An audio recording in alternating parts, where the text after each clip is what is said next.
Tukwaniriza natera ku mukutu gwaffe omuganzi ogumanyikiddwa nga Uganda Mukamooli amanya n'eddoboozi Pampita Ntambi Kimso Rich Boya Maxode Junior webale kuba nti muganda waffe otambula naffe 24/7 webale kuba nti wekumira wano ne tukola ffenna mpolampola ne tugenda mu maaso mpolampola ne tusigala nga twekipingira ahead of okumanya n'okuba nti tusigala mu system y'okumanya mu bamanyi mu Uganda webale kuba nti wekumira wano subscribe gwatanaba kuba nti yo subscribing nawe ya subscribing edda nkugamba nti big up on yourself ate nkwebaza n'okuba nti webale kuba nti otambula naffe 24/7 n'okuba nti yes mpolampola weekipingira mu kumanya liwaddemu kuba nti oleka opinion yo mu comment section yawe ne tumanya kiki olowooza ku nsonga zonna bwe tuba tuzitaddeyo era nga oliwaddemu kuba nti otubuulira kiki kyolowooza naki ekitambula eyo gy'oli oliwaddemu kuba nti otubuulira nawe amawulire agafa eyo yonna gy'oli mpolampola ne tugamanya then ne tugasengejja ne tulaba nti tugali kutuusako mpolampola let us back together mpolampola naku lwaleero tukuleetedde musajja mukulu amanyikiddwa nga Eddy Samsuza ng'azaalawira ddala musajja munne amanyikiddwa nga Wycliffe Tugume Ykee Benda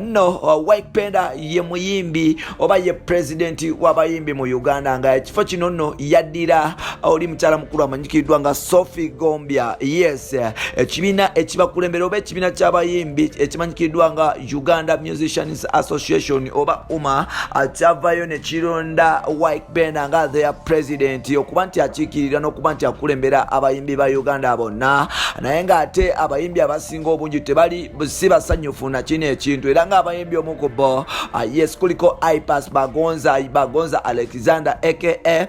Ipas Kila kuliko omusajja mukulu amanyikiddwa nga Wabuyu Gilson aka Gravity omutuju olunaku lwaleero ne Eddy Samsuza avuddeyo ne yegatta ku bayimbi abo ng'agamba nti yes Ykee Benda oba Wycliffe Tugume talina nsonga lwaki afuuka president w'abayimbi Eddy Samsuza ze zino ensonga ze agamba nti Ykee Benda y'omu ku bayimbi abapya era abato abakajoininga music industry okuba nti mupya kyokka ate nga muto kimufuulira ddala okuba nti takulifayinga kuba nti yes afuuka president w'abayimbi mu Uganda era talina moral authority kuba nti ayogera ku nsonga z'abayimbi Eddy Samsuza agamba nti abayimbi abasinga obungi bakozesa ebintu bwe biti okuba nti banafuya abantu abalina potential okuba nti bakulembera abayimbi era nga bano batya kyo bayita competition y'ensonga lwaki baleeta abantu abatasaana kuba nti bakulembera yes okuba nti bakulembera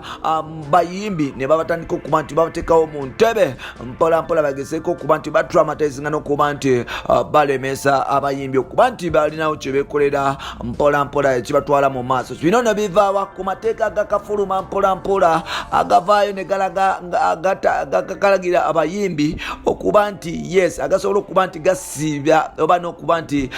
gatta entertainment industry ya Uganda n'okuba nti omuyimbi talina we yeetaayiza mu kufulumya music okutandikira ku audio okutandikira actually ku writing the studio ne video Eddy Samsuza kyavaayo n'awakanya now agamba nti Ykee Benda kyekiseera okuba nti atuula ebbali because yakayingira music industry era nga talina kyasobola kuba nti agattako music industry anono yegase ku Ipas Kila nga bwe twakugambye ne Gravity omutuju abagezako kuba nti yes bakola ekintu kino era nga Eddy Samsuza agambye nti kyekiseera okuba nti balonda ekibiina nga kijjudde n'abantu abali experienced obulungi abaludde mu entertainment industry than okulonda omuntu sekinomu atamanyi bizibu by'abayimbi wanono binono bigambo bya Eddy Samsuza no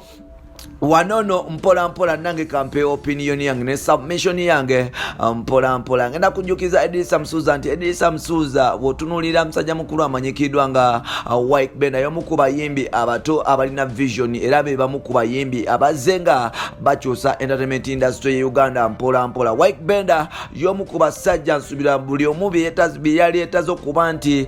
wa chance okuba nti yes bakulembera Uganda like bakulemberako music industry Uganda because otunulira nti Ykee Benda yakajja alina ebintu byakoze eby'ettabu abayimbi abasinga bye batannaba kuba nti bakola yakajja record label ye mpaka records atandise okuba nti aleeta ku baana oba oliawo Eddy Kenzo kyewalemerwa okuba nti okola mu biseera by'oku big talent because gwe paka ssaawa zino omuyimbi gwotuleetera yesewasewa tannaba kuba nti abayo hit yadde esobola okuva wano paka emikono naye nga ate Ykee Benda alina abaana batandise okuba nti abuildinga ate nga omwana yes abuildinga ku mpaka records ngenda kuwa omwana nga Drake ali kitegeeza Ykee Benda alina kyatandise okuba nti agata ku music industry n'ekirala industry tejja kulembera abantu bali experienced nga si bayivu Ykee Benda ensonga lwaki yamuteseza oba naye ajati Sophie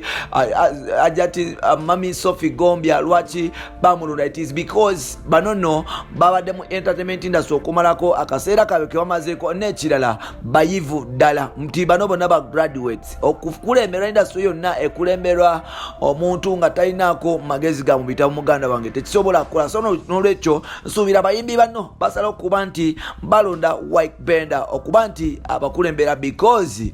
yes balaba alina ebitabo era alina kyagata ku music industry wabula instead of okuba nti mublaming n'okuba nti mukubamu ebituli nsuubira mwali badde nga mumuwa support mpola mpola yes n'aba nti atambuza music industry Uganda buli wogenda mu nsi yonna music industry department efugibwa abantu bakadde oba bagiruddemu wabula abo abantu abalina fresh ideas esobola okuba nti zigatta ku music industry n'okuba nti zeeyongera mu maaso genda Nigeria olabe industry gye wegomba genda na Ghana olabe yes industry gye mwegomba mpola genda South Africa olabe nti ba Brenda Fassi be bafuga wabula abafikiza olwo n'abaana abasigaddeyo mpola ba Casper Novice bebategerera eggwanga ku bya music so n'olwekyo bagide n'abo mpola so n'olwekyo nsuubira nti mulekerawo kuba nti mukozesa emyaka gyammwe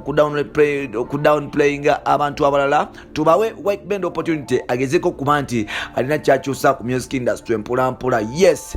bwe tuba nti okufuga kwa myaka then tetulaba lwaki nsonga twali wadde Bobi Wine nga Museveni akyaliwo atusinga emyaka mu Uganda so byebyo obufuzi si myaka wabula experience n'amagezi amatonotono amagezi yes n'obumalirivu omuntu bwalina bino n'ebirala byebonera mu episodes zaffe eziddako biva Eddy Samusuuza agambye Ykee Benda talina kyabagambye era tasaanidde kuba nti afuuka president w'abayimbi mu Uganda. Bye for now.